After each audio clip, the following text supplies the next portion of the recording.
샤인머스켓 이야기를 좀 해볼까 합니다. 아, 네, 샤인머스켓. 네, 한때 뭐 금값 포도다 이러면서 정말 인기가 대단했었죠. 근데 요즘은 좀 품질 논란도 있고 가격도 좀 내려가면서 여러 이야기가 나오더라고요. 맞아요. 그래서 이 포도가 어떻게 이렇게 성공했고 또 지금은 왜 이런 위기 이야기가 나오는지 그리고 앞으로는 어떨지 그 핵심만 저희가 오늘 짚어보겠습니다. 자, 한번 시작해볼까요? 네, 좋습니다.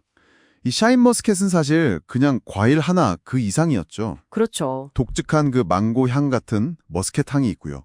또 당도도 엄청 높고. 근데 씨 없고 껍질째 그냥 먹으니까 너무 편하잖아요. 맞아요. 편의성. 네, 그래서 정말 단숨에 프리미엄 과일 시장을 확 휘어잡았죠. 하지만 그 성공 뒤에는 또 재밌는 배경도 있고 좀 예상치 못한 어려움들도 숨어 있습니다. 네. 저도 처음 먹었을 때 그 아삭하는 식감이랑 향긋함이 진짜 잊을 수가 없어요. 다들 그렇죠. 그런데 이게 한국에서 이렇게까지 크게 성공한 데는 그 개발국인 일본의 어떤 뭐랄까 결정적인 실수랄까요? 그런 게 있었다면서요. 좀 자세히 설명해 주시겠어요?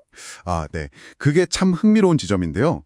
샤인머스켓이 원래 1988년에 일본에서 개발된 품종이거든요. 아, 일본 거였군요. 네. 그런데 일본이 이걸 만들고 나서 국제적으로 품종을 보호받으려면 등록을 해야 하는데 그 기간을 놓쳐버린 거예요. 아, 기간을요? 정말요? 네, 국제식물 신품종 보호 동맹, 유포라고 하는데 여기에 제때 등록을 못한 거죠. 그러다 보니까 한국에서는 로열티를 낼 필요 없이 그냥 자유롭게 이걸 재배하고 또 수출까지 할 수 있게 된 겁니다. 와, 이게 진짜 어떻게 보면 한국 농가에는 엄청난 기회였겠네요. 그렇죠. 이게 한국산 샤인머스켓이 막 폭발적으로 성장하는데 진짜 결정적인 역할을 한 거죠. 정말 드라마틱하네요. 그 덕분에 뭐 농가 소득도 엄청 늘고 좋았는데, 근데 요즘은 분위기가 좀 많이 달라졌어요. 네, 맞아요. 재배 면적이 뭐 2018년에는 전체 포도 면적의 한 7% 정도였다는데, 2022년에는 거의 41%? 와, 엄청나게 늘었죠. 네, 막 이렇게 폭증하니까 가격은 거의 뭐 반토막 났다는 얘기도 있고. 네, 맞아요. 그리고 소비자들 사이에서는 이거 예전 맛이 아닌데 왜 이렇게 밍밍하지? 이런 불만들이 막 터져나오고 있잖아요. 그렇죠. 이게 도대체 뭐가 문제인 걸까요? 가장 큰 원인은 역시 그 너무 짧은 시간에 공급이 확 늘어난 거고요. 공급 과잉? 네, 공급 과잉이죠. 근데 이게 그냥 늘어난 게 아니라 높은 가격만 보고 좀 기술이나 경험이 부족한 상태에서 뛰어든 농가들이 너무 많아진 거예요. 준비 없이 일단 심고 보자 이런. 그렇죠. 그러다 보니까 샤인머스켓 품질을 제대로 관리하는 그 핵심 원칙들이 잘 안 지켜진 거죠. 예를 들면 원래 샤인머스켓은 그 특유의 맛과 향을 제대로 내려면 시바르, 그러니까 한 300평당 수확량을 2톤 이하로 좀 조절을 해야 하거든요. 수확량 조절이 중요하군요. 네. 그리고 또 중요한 게 꽃이 활짝 핀 다음에 최소 105일 이상은 나무에서 충분히 익도록 둬야 제대로 된 맛과 향이 나와요. 105일이요. 네. 근데 이걸 안 지키고 너무 빨리 따거나 한 나무에 너무 많이 달리게 그냥 둬버리거나 이런 경우가 너무 많아진 거죠.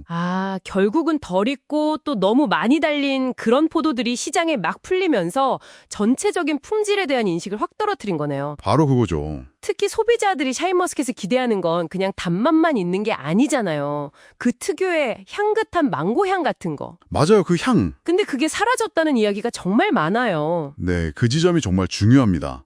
샤인머스켓의 그 매력적인 향 있잖아요.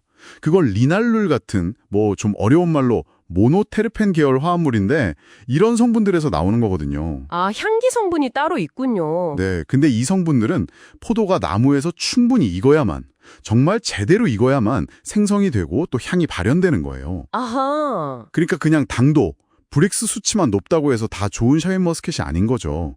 향이 빠졌을 수 있으니까요. 그냥 달기만 한 설탕물이 아니라는 거네요. 그렇죠.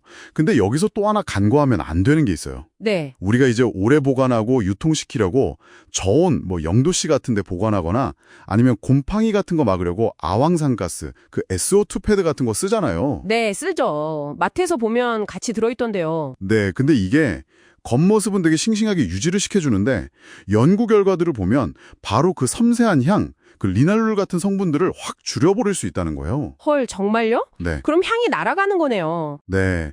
약화시키거나 거의 없애버릴 수도 있는 거죠. 그러니까 겉보기엔 멀쩡해도 우리가 기대했던 그 풍부한 향은 이미 사라져 있을 가능성이 꽤 높다는 겁니다. 이야, 겉모습만 보고 사면 안 되겠네요. 향뿐만 아니라 또 샤인머스켓 하면 껍질째 먹는 거. 이것도 진짜 큰 매력이었잖아요. 아, 그렇죠. 편리함. 네. 근데 이게 그냥 편하기만 한 게 아니라 영양적인 면에서도 의미가 있다고요. 네, 맞습니다. 우리가 보통 포도하면 항산화 성분으로 그 레스베라트롤 얘기 많이 하잖아요. 네네, 들어봤어요. 네. 그런 유용한 성분이나 식이섬유 같은 것들이 사실 대부분 껍질하고 씨에 많이 들어있거든요. 아, 껍질이랑 씨에. 네. 근데 샤인머스켓은 껍질이 얇고 또 떫은 맛이 거의 없으니까 그냥 자연스럽게 먹으면서 이런 영양소들을 섭취하게 되는 장점이 있는 거죠. 오, 그럼 껍질째 먹는 게 좋은 거네요. 가끔 그 표면에 하얀 가루 같은 거 묻어 있던데 그건 괜찮은 건가요? 농약 아닌가 싶기도 하고. 아, 그거요? 그거는 농약 아니고요. 과분이라고 부르는 건데 포도 자체가 자기를 보호하려고 만들어내는 천연 왁스 물질 같은 거예요. 그러니까 그건 안심하고 드셔도 됩니다. 아, 다행이네요. 과분이군요. 네, 다만 한 가지 좀 주의할 점은 이게 당도가 꽤 높아요. 보통 100g당 한 18g 내외 정도 되거든요. 달긴 달죠. 네, 그래서 혹시 혈당 관리가 좀 필요하신 분들은 한 번에 너무 많이 드시지 않도록 양 조절은 좀 하시는 게 좋습니다. 알겠습니다. 자, 그럼 오늘 이야기를 한번 쭉 정리해보면 샤인머스켓은 정말 뛰어난 맛과 향, 또 먹는 편리함, 여기에 일본의 그 품종 등록 실수라는 뜻밖의 기회까지 더해져서 엄청난 성공을 거뒀는데 네, 그렇죠. 근데 너무 단기간에 양쪽으로만 확 늘어나는 데 집중하다 보니까 이 품질 관리라는 아주 중요한 가치를 그만 놓치면서 지금 위기를 맞고 있다. 이렇게 볼 수 있겠네요. 네, 그게 정확한 진단인 것 같습니다. 명품 포도라는 그 위상을 되찾으려면 길이 쉽지만은 않아 보입니다. 맞습니다. 결국은 이제 단순히 그냥 당도 얼마 이상, 18프릭스 이상 이런 것뿐만 아니라요. 아까 말씀드린 그 충분한 숙성 기간, 그러니까 만개 후 105일 이상 같은 기준을 통해서 제대로 발현되는 그 샤인머스켓 고유의 향까지 포함하는 좀 더 객관적이고 엄격한 품질 기준을 만들어야 하고요. 기준 강화가 필요하다. 네.